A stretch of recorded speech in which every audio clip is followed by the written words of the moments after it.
पुदीना डाल के इसको अच्छे से मिक्स कर लेंगे।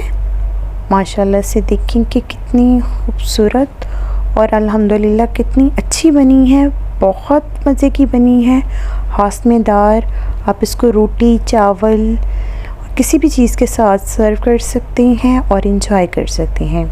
अस्सलाम वालेकुम, कॉनेंस किचन में आज आपके लिए लेके आए हैं बहुत ही मज़ेदार सी कैरी की चटनी, जो बनाना बहुत आसान है और आप इसको सेव करके रख सकते हैं और इसको इंजॉय कर सकते हैं। तो रेसिपी को स्टार्ट करते हैं। 1 किलो मैंने कैरी ले ली है, साइज़ में ये मीडियम है। इसको मैंने अच्छे से छील लिया और इसको छील के वॉश कर लिया है। आपने भी पहले वॉश नहीं करना, इसको अच्छे से छील के उसके बाद इसको वॉश करना है। अब इसको कट कर लेते हैं। मैंने इसको जैसे हम चिप्स कट करते हैं आलू की, मैंने उस तरीके से इसको कट किया है। अगर आपको कोई और शेप पसंद हो तो आप उस तरीके से भी इसको कट कर सकते हैं।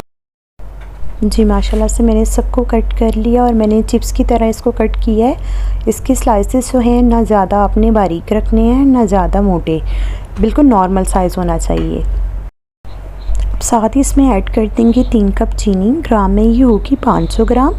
इसको इसी के ऊपर डाल के हम इसको इस तरह फ्लोर पे छोड़ देंगे ताकि चीनी जो है वो अपना पानी छोड़ दे और कैरी में से जितना पानी निकलेगा चीनी उसी के साथ मेल्ट हो जाएगी। ये देखिए माशाल्लाह से चीनी ने पानी छोड़ दिया है और ये देखिए बिल्कुल पानी की तरह ये बन गई है। हमने बिल्कुल भी इसमें पानी ऐड नहीं किया था, आपने भी पानी ऐड नहीं करना। अब साथ ही इसको एक पैन में डाल देंगे। फ्लेम मैंने ऑन कर दिया है। इसको अच्छे से मिक्स कर लेंगे। थोड़ी सी चीनी इसमें बकाया भी रहेगी थी, वो भी हल्की आंच पे मेल्ट हो जाएगी। साथ ही इसमें ऐड कर देंगे 1 टुकड़ा दालचीनी का, इससे फ्लेवर बहुत अच्छा आता है। ये ऑप्शनल है।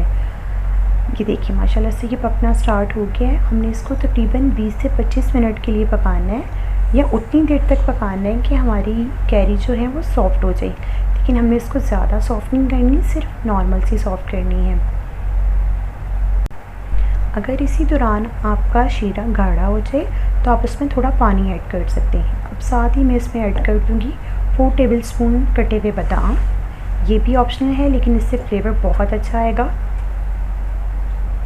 2 मिनट के लिए हम इसको और पकाएंगे। ये देखें जब इसके ऊपर अच्छे से झाग आना स्टार्ट हो जाए तो समझ लें कि आपकी चटनी रेडी हो चुकी है। साथ ही इसमें ऐड कर देंगे 4 टेबलस्पून बादाम, 1 चुटकी दरूद शरीफ पढ़ के कलौंजी ऐड कर दीजिएगा।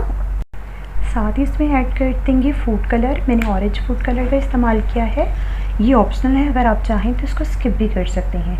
ये देखिए माशाल्लाह से हमारी कैरी बहुत अच्छे से सॉफ्ट हो चुकी है। इसको अच्छे से मिक्स कर लेंगे और ये देखिए इसकी जो थिकनेस है वो इस तरीके की होनी चाहिए, ना बहुत रनी होनी चाहिए और ना ज़्यादा थिक होनी चाहिए। अगर आप इसको ज़्यादा थिक कर देंगे तो जब आप इसको सेव करेंगे तो ये जम जाएगा। जब चटनी अच्छे से ठंडी हो जाए तो इसमें ऐड कर देंगे पुदीना 4 टेबलस्पून। मैंने रफली इसको हाथ से चॉप किया है। गरम में पुदीना ऐड नहीं करेंगे, अगर आप गरम में पुदीना ऐड कर देंगे तो पुदीना काला पड़ जाएगा। तो माशाल्लाह से देखें, अभी से आप इसकी लुक देखें माशाल्लाह से कितनी अच्छी आई है। आप इसको कांच की बोतल में डाल के सेव कर सकते हैं 3 से 4 महीने तक, ये बिल्कुल भी ख़राब नहीं होगी। आप इसको रोटी के साथ, चावल के साथ सर्व कर सकते हैं। बहुत हेल्दी है, बहुत फ़ायदेमंद है, बहुत मज़े की बनती है। ज़रूर ट्राई कीजिएगा।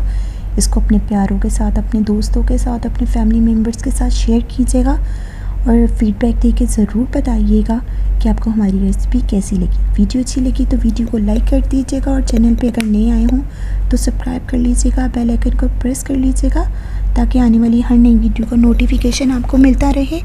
दुआ में याद रखिएगा और अपना फीडबैक देके ज़रूर बताइएगा कि आपको हमारी रेसिपी कैसी लगी। अल्लाह हाफ़िज़।